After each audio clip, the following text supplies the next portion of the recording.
जलजीवन mission अंतर्गत प्रत्येक कुटुंबाला आणि घराघरात पिण्याच्या पाण्याची सोय करण्याचे शासन आदेश असताना तारकली येथील मीठ बावकर कुटुंबियांना नळ कनेक्शनद्वारे पाणी देण्यास पाणी पुरवठा आणि ग्रामपंचायत दुर्लक्ष करत असल्याचा आरोप करत वयोवृद्ध महिलांनी जिल्हा परिषदेच्या प्रवेशद्वारावर बुधवारी उपोषण करत मुख्य कार्यकारी अधिकाऱ्यांचे लक्ष वेधले आहे।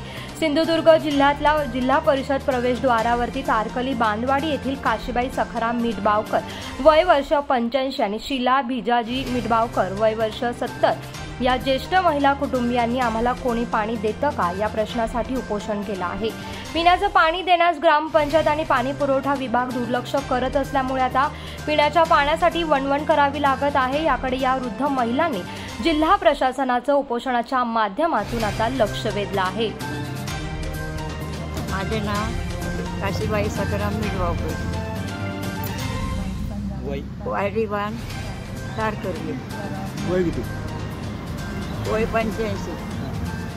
तू कशासाठी बसला इथं? पाण्यासाठी नळ पाणी। हां, पाणी ग्रामपंचायतीने देऊ नाही म्हणून सांगितले आम्ही देणार नाही। मग त्याच्यासाठी शासनाची योजना आहे ना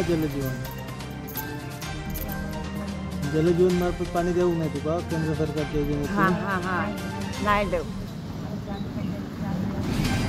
ग्रामपंचायतीत 4 वेळा गेलो पण त्या लोकांनी काय कानालाच घेतलं नाही।